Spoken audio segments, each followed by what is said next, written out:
네, 정치권 이슈 자세히 짚어보겠습니다. 이동학 전 더불어민주당 최고위원, 이창근 국민의힘 하남을 당협위원장과 함께하겠습니다. 어서 오십시오. 네, 안녕하세요. 네. 자, 특검 수사 상황부터 잠깐 짚어보겠습니다. 한덕수 전 총리의 구속영장이 지난밤에 기각이 됐습니다. 민주당은 받아들이기 어렵다 이런 입장을 밝혔더라고요. 당연히 구속될 것이라고 생각을 했는데 네. 지금 기각이 됐어요. 근데 이유를 살펴봐야 되겠는데 아직 이제 구속 영장 자체를 지금 공개되지 않은 상황이기 때문에 보긴 어려우나 실제로 한덕수 전 국무총리의 경우는 국회에 나와서 위증을 했고 대국민 거짓말을 뻔뻔하게 해왔거든요. 근데 그러한 측면에서 봤을 때 구속 상황이 충분하지 않은가 이렇게 생각을 했고요. 특히나 이 대통령의 행위는 행위는 문서로 해야 된다. 그리고 그것에 대한 부서가 있어야 된다라고 했는데 그 사후 문건을 만들었다가 본인들이 또 문제가 될 것 같으니까 또 그걸 폐기했잖아요. 네. 그러니까 그런 과정 자체가 보게 되면 이 내란을 처음부터 옹호하려고 했었던 생각이 다 있었던 거 아니냐라고 하는 의혹도 충분히 가질 수가 있는 거거든요. 이제 그런 차원에서 대단히 좀 아쉬운 거 아닌가라는 생각이 듭니다. 이번 기각 결정이 다른 국무위원들에 대한 수사에도 영향을 좀 미치지 않을까요? 저는 큰 영향은 없을 거라고 봅니다. 네. 왜냐하면 한덕수 전 총리에 대해서 구속영장이 기각된 것은 결국은 방어권 차원을 넘어선 증거인멸 우려가 없다는 거잖아요. 그 얘기는 이미 한덕수 총리가 위정한 데에 대한 증거, CCTV죠. 그리고 한덕수 총리가 사후 계엄선포문에 서명하고 그걸 폐기하라고 했던 그것도 이미 정언이 다 있지 않습니까? 그 증거와 정언은 이미 특검이 다 가지고 있기 때문에 네. 증거 인멸을 할 수가 없다고 본 거겠죠. 그렇다면 그 다음에 특검에서 남아있는 그런 수사는 한덕수 전 총리를 포함한 나머지 인사들이 비상계엄과 관련해서 소위 말하는 내란과 관련해서 동조를 했느냐 네. 아니면 방조를 했느냐잖아요. 그 부분은 이미 한덕수 전 총리 부분의 증거가 확보된 만큼 다른 사람들에 대한 증거나 정언도 이미 상당 부분 수집했을 수가 있습니다. 그렇기 때문에 한덕수 전 총리의 구속영장이 기각됐다고 해서 수사에 탄력을 받느냐 아니면 수사가 지장을 받느냐 네. 상관없이 특검은 아마 진행할 것 같고요. 다만 특검에 이제 명시된 사안 중에 외환과 관련된 네. 그 부분은 아직까지 초기에 진행을 하다가 조금 지체된 상황이지 않습니까? 그 부분은 앞으로 특검의 방향이 수사 기간이 연장이 되든 어떻게 하든 따라서 지장을 받겠지만 나머지 그 외 부분 방조나 동조 그와 관련해서는 특검의 시계대로 저는 갈 거로 그렇게 보고 있습니다. 네. 국민의힘 권성동 의원은 어제 피의자 신분으로 김건희 특검에 조사를 받았습니다. 통일교와 관련된 의혹들을 받고 있는데 결백하다, 당당하다 이런 입장을 밝혔어요. 어떻게 들으셨나요? 특검에서 지금 나오고 있는 보도만 나오고 있는 것으로만 봐도 상당히 큰 문제가 있는 것으로 보입니다. 2022년 1월 달에 큰 거 한 장이라고 이제 쓰여진 메모가 이제 나왔고요. 또 2, 3월에는 한학자 총재를 직접 예방을 하고 큰절을 하고 쇼핑백을 받고 나왔다. 라는 얘기까지 이제 있었고요. 그다음에 그 이후에 무슨 윤영호 본부장과 만나야 되겠다라고 하는 정황들. 그럼 도대체 문제가 없다 그러면 왜 만나려고 했을까요? 또 특히나 택배 기사를 통해서 그 녹취록까지 나오지 않았습니까? 이제 그런 여러 가지 정황들을 볼 때 특검이 일단 처음부터 끝까지 상당히 많은 분량의 증거들을 확보하고 있다라고 네. 하는 걸 유추해 볼 수가 있고 본인 입장에서야 자신은 깨끗하다, 아무 일도 일어나지 않았다라고 얘기를 할 테지만 실제로 특검 앞에 갔을 때 실제 그것이 다 반박될 수 있는지 이 부분은 좀 지켜봐야 되겠습니다. 네, 이 통일교와 관련을 해서 특검이 국민의힘 당사에 대한 압수수색 영장도 조만간 재청구하겠다 이런 방침인데 그동안 특검을 강하게 비난을 해온 장동혁 의원이 대표가 되지 않았습니까? 어떻게 대응을 할까요? 아마 특검 대응팀을 꾸리겠다고 했기 때문에 더 네. 강경하게 대응을 할 걸로 보입니다. 그리고 특검이 다시 국민의힘에 대해서 영장을 청구해서 다시 압수수색을 하겠다 하는데 당시를 회상해 보면요. 당시에 국민의힘 책임당원이 83만 명이 넘습니다. 그런데 통일교 주장을 100% 받아들여서 3만 명이 다 입당을 했다 하더라도 83만 명 책임당원에 대해서는 약 3% 정도밖에 되질 않아요. 그런데 그 3만 명이 조기에 입당을 해서 투표를 할 수 있는 권한을 다 가졌다면 또 영향을 미쳤다 볼 수 있겠지만 네. 3개월 이상 당비를 납부해야지만 투표권이 있거든요. 그래서 그 3만 명이 모두가 다 책임 당원이냐 이것도 별개의 문제예요. 그런데 무리하게 500만 당원 명부를 다 내놔라 하는 식의 압수수색 영장을 다시 청구한다? 그러니까 야당 탄압이라는 얘기를 듣는 거죠. 그래서 핵심은 통일교가 권성동 의원과 유착을 해서 뇌물을 줬고 권성동 의원에서 시작된 권성동 의원을 대표 만들기 그거는 사실 개인 비리잖아요. 거기에 어떻게 국민의힘 전체가 조직적으로 응할 수 있었겠습니까? 그리고 국민의힘 당직자가 통일교 교인이 입당을 하는지 아니면 일반 사람이 입당하는지 그걸 어떻게 알 수 있어요? 알 수가 없잖아요. 그래서 특검은 권성동 의원 개인에 대한 초점을 맞췄다면 네. 개인의 한정에서 수사를 더 철저하게 하는 것이 맞지. 이어서 확대해서 국민의힘 전체 야당 탄압으로 확대하는 것은 번지수를 잘못 찾았다. 다시 한번 강조드리고 특검의 무리한 수사는 아마 역풍을 불 수도 있습니다. 네. 그렇기 때문에 권성동 의원 비리 그리고 그 외에 개개인 의원들이 비리가 있거나 문제가 있다면 거기에 초점을 맞춰서 수사를 철저히 하라 이런 말씀을 드리겠습니다. 네. 개인 비리로 선을 그으셨는데 어떻게 들으셨나요? 그러니까 이제 권성동 의원의 경우는 그렇게 하고 싶을 겁니다. 그런데 이 대선을 앞두고 이 통일교와의 관계가 있었던 것이고, 그게 큰 거 한 장이라고 하는 게 1억인지 10억인지 알 수가 없습니다.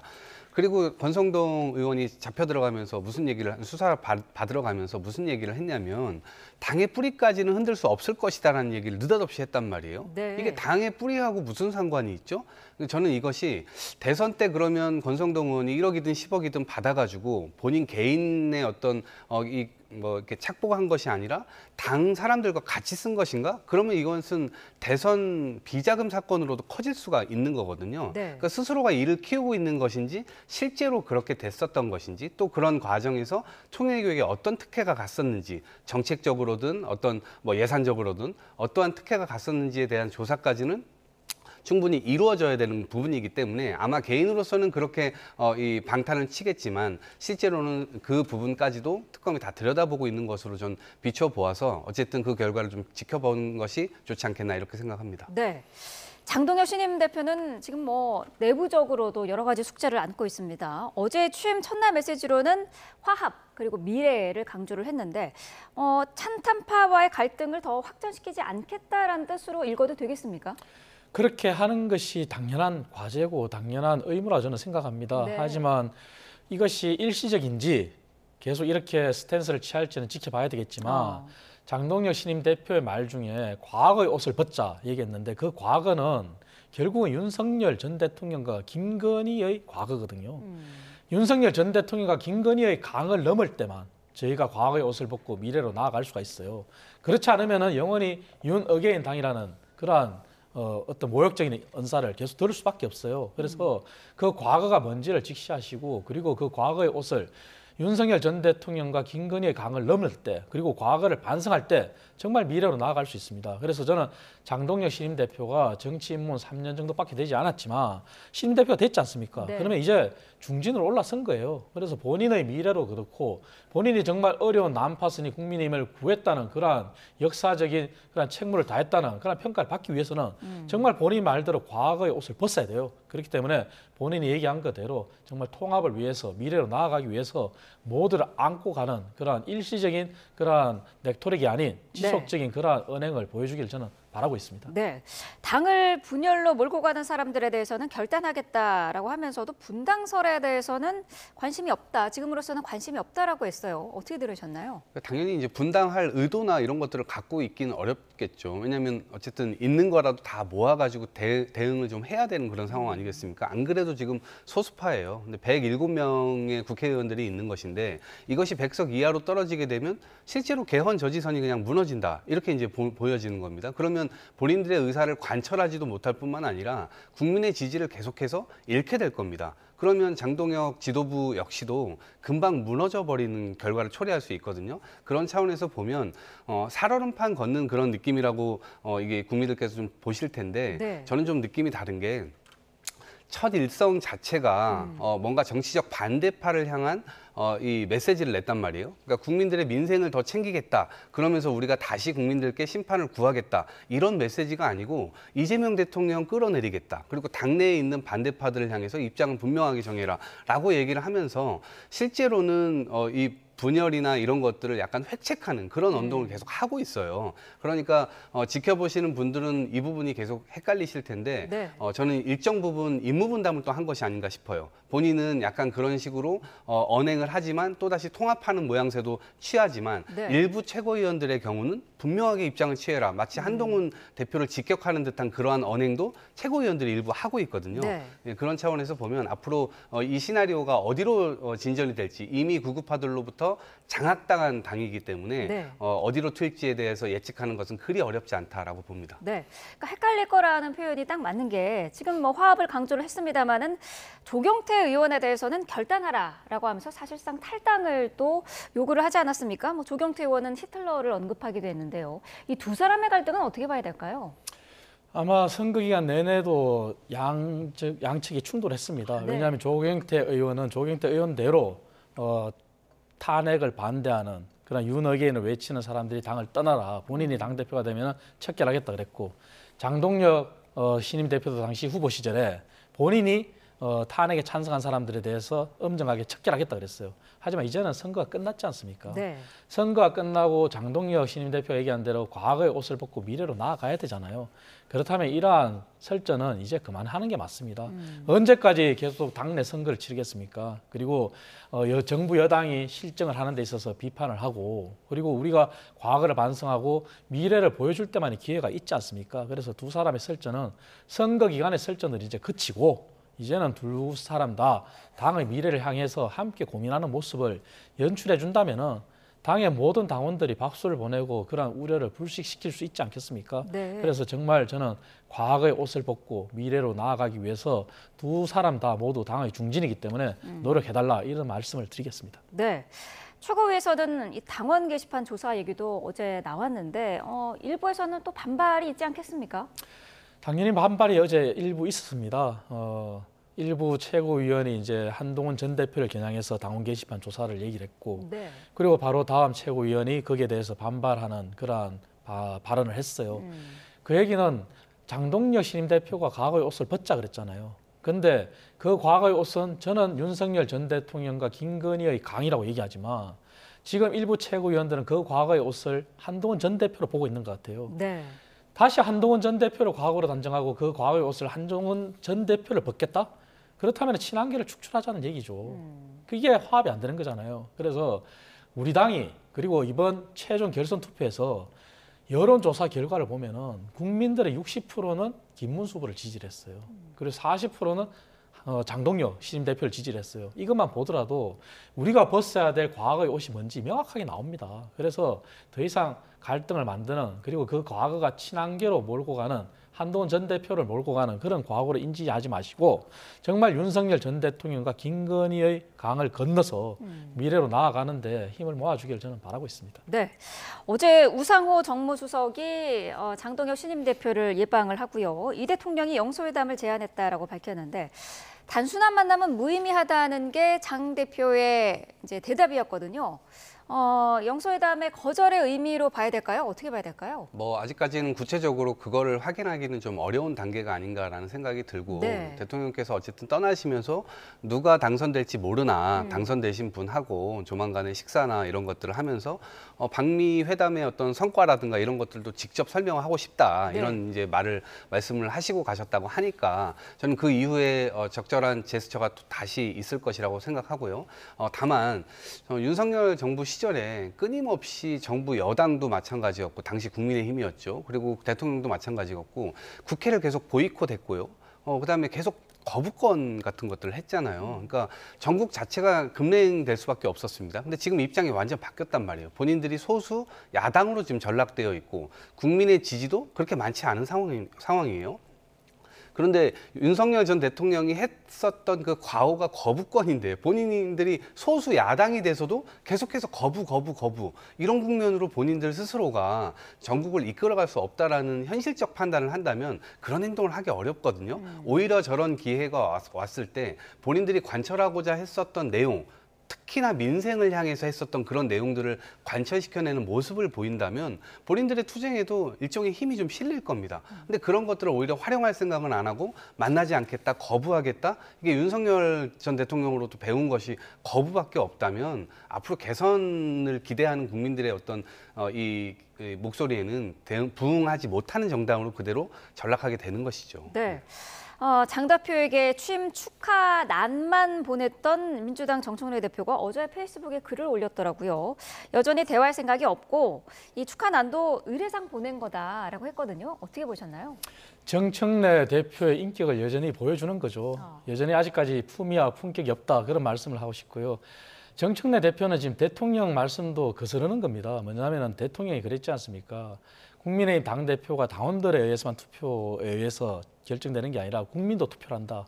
그래서 선거에서 당선된 대표하고는 대화를 해야 된다 얘기를 했잖아요. 하지만 여전히 거부한다? 그러면 그 비난은 정청래 대표한테 쏟아질 겁니다. 그리고 장동혁 대표는 선거 때 약속한 그대로 본인이 먼저 손을 내밀고 정청래 대표를 찾아가야 돼요. 네. 그래서 문전박대를 당하더라도 장동혁 대표는 손해볼 게 없어요. 그래서 그러한 약속을 지켜주길 바라고 저는 정청래 대표가 5가지 질문을 던졌는데 네. 비상계엄 내란 관련해서 비난하는 거는 여전히 저희가 재판 진행 중이고 저희가 잘한 일이 없기 때문에 반성할 수 있어요. 하지만 노상원 수첩을 왜 우리 당에 묻죠?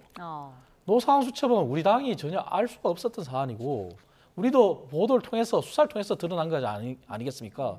그렇게 굴레를 씌우는 것 자체가 노상원 수첩으로 굴레를 씌우는 것 자체가 우리 당을 내란 정당으로 낙인 찍고 있는 거거든요. 네. 그것만 보더라도 국민의힘을 인정하지 않고 그리고 사람이 아니다 이렇게 보는 거죠. 그래서 더 이상 이러한 행위를 계속 하시는 것은 국민의힘을 넘어서 이재명 정부에 부담을 주는 거예요. 이재명 대통령한테 그 부담이 고스란히 갈 거기 때문에 정청래 대표는 지금이라도 여당 대표답게 그렇게 행동을 해주길 바라요. 그리고 저는 바람이 있다면 네. 정청래 대표가 계속 이렇게 나온다면은 이재명 대통령이 풀 수도 있어요. 그 얘기는 이재명 대통령이 방미 성과를 동시에 여야 대표를 불러서 네. 이렇게 말씀드리고 이렇게 추가 후속 협상과 관련해서 조언을 구하는 그런 자리를 만들 수도 있어요. 네. 그렇다면 여야 대표가 자연스럽게 만나지 않겠습니까? 그래서 저는 이재명 대통령이 오히려 더 큰, 통 큰 정치력을 보여주기를 저는 바라고 있습니다. 네. 그 일부에서는 그러니까 이 정청래 대표의 이런 강한 모습이 결국에는 이 대통령에게 숙제를 주는 거 아니냐라는 지적도 있던데요. 그러니까 대통령의 입장에서는 당은 그럴 수 있다. 그리고 나는 나대로 협치나 이런 것들을 해나가겠다라고 얘기를 하셨기 때문에 지금 말씀 주신 대로 돌아오신다. 오늘 이제 뭐 돌아오셨지만 앞으로 여야 대표를 함께 초대해가지고 방미 네. 성과에 대한 얘기 그리고 앞으로 후속 과제들에 대한 논의를 함께 진행할 수가 있고요. 그 부분은 여당 대표가 당연히 또 따라야 될 것이라고 생각합니다. 그래서 따로 갈 땐 따로 가고 같이 갈 땐 또 같이 가고 그런 모습들을 보여주는 것이 굉장히 중요하다 이렇게 보고요. 네. 그리고 어찌됐건 장동혁 체제가 이렇게 출범을 한 것은 기본적으로는 국민의 보편적 정서 안으로 아직 돌아오지 못한 상태잖아요. 네. 그리고 장동혁 후보의 당선이라고 하는 것 자체가 구급파가 무언가 이 국민의 힘을 장악했다라고 하는 그 상징적으로 보여주는 장면이고 특히나 아까 노상원 수첩 말씀하셨는데 윤석열 전 대통령이 계엄령을 선포하면서 정치적 반대파들을 일거에 척결한다 이 얘기를 했습니다. 그런데 노상원 수첩에 나오는 것은 국회의원들이나 이런 사람들 다 수거한다고 되어 있습니다. 그게 다 연결되어진 얘기들입니다. 정치적 반대파를 도대체 어떻게 하려고 했었던 것인지 이 부분에 대해서 여전히 계엄을 옹호하는 듯한 그런 태도를 취하고 있기 때문에 그 부분에 대한 문제 제기는 분명히 필요한 것이고 여당 대표로서도 야당 대표와 손 맞잡고 뭔가 국민들을 위해서 좋은 결정들을 내려가고 싶죠. 그렇지만 여전히 그런 태도들을 고수하고 있기 때문에 헌법 안으로 제발 들어오는 그런 결정을 통해서 함께 손 맞잡고 국민들을 위해서 좋은 정치를 하는 것이 앞으로 가야 될 방향 아니겠습니까? 그러려면 당연히 태도 변화가 우선되어야 된다. 이 말씀을 드리는 겁니다. 네. 민주당은 지금 뭐 검찰개혁 방향을 두고 당정 간 이견이 생긴 건가요? 법무부 장관의 신중론을 얘기를 했고요. 민주당에서는 이거 장관이 너무 나간 거 아니냐, 본분에 충실한 건지 우려하고 있다라는 얘기까지 나오던데요.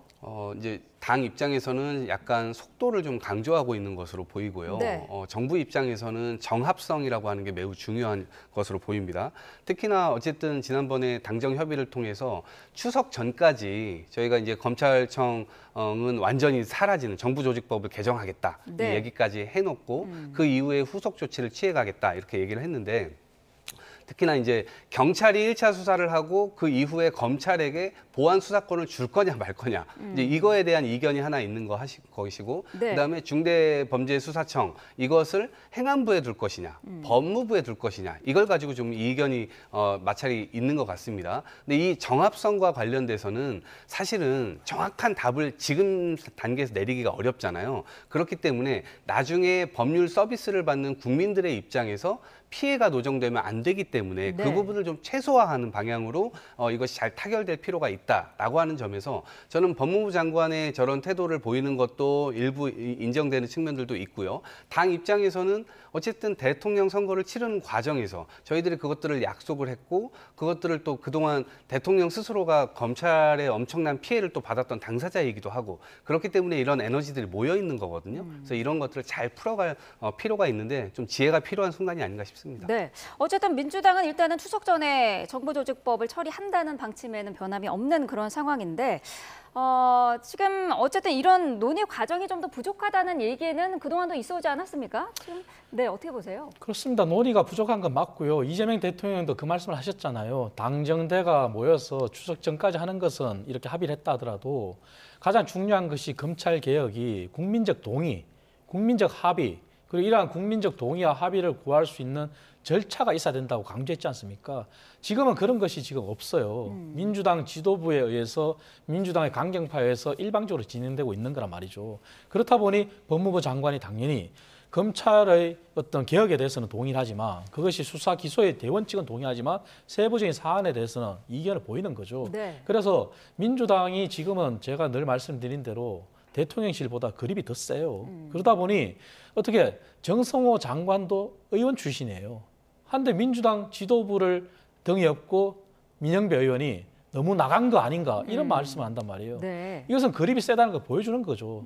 그렇다면 아마 이재명 대통령이 우려한 것처럼 국민적인 동의나 합의 없이 과거 문재인 정부 당시에 졸속으로 출범한 공수처, 제2의 그러한 공수처가 출연될 수가 있어요. 그렇다면 그 검찰 개혁에 따른 피해는 고스란히 국민들 몫이거든요. 지금도 네. 일반 국민들이 그런 범죄와 관련해서 수사를 받을 때 수사 기간이 2배 이상 걸려요. 그런 것이 다 피해로 돌아오는 거거든요. 그래서 법무부 장관이 왜 이런 말씀을 하는지, 그리고 대통령이 말씀하신 국민적 동의와 합의, 이것을 이끌어낼 수 있는 절차적 정당성이 왜 중요한지 저는 민주당 지도부가 지금 다시 한번 되돌아봐야 될 시점이다, 이런 말씀드리겠습니다. 네. 어제 당정 협의도 갑자기 취소가 된 그런 상황이었는데 추가적인 당정 간의 논의가 있을까요? 아무튼 당연히 있을 거라고 보고 또 있어야 네. 된다고 봅니다. 왜 그러냐면 아까 말씀드렸던 정합성이라고 하는 새로운 제도가 지금 들어오는 것이기 때문에 그것의 정합성, 그러니까 수사를 누가 할 거냐, 그러니까 수사기관끼리 갑자기 부딪히는 그런 상황은 피해야 되거든요. 그러니까 그렇게 되면 국민들의 입장에서는 서비스를 받는 입장에서는 이것은 차일피일 계속 뒤로 미뤄지게 되고 본인의 권리가 형해화되는 그런 결과를 초래할 수가 있거든요. 그래서 그런 점에서 당연히 당 일방적으로 추진할 수도 없고 또 정부 일방적으로 추진할 수도 없습니다. 이 과정에서 지혜를 좀 모으는 그런 과정들이 당연히 필요할 것이라고 보고요. 네. 좋은 결론이 날 것이라고 생각합니다. 네, 알겠습니다. 오늘 두 분 말씀 여기까지 듣겠습니다. 이동학 전 더불어민주당 최고위원, 이창근 국민의힘 하나물 당협위원장과 함께했습니다. 고맙습니다.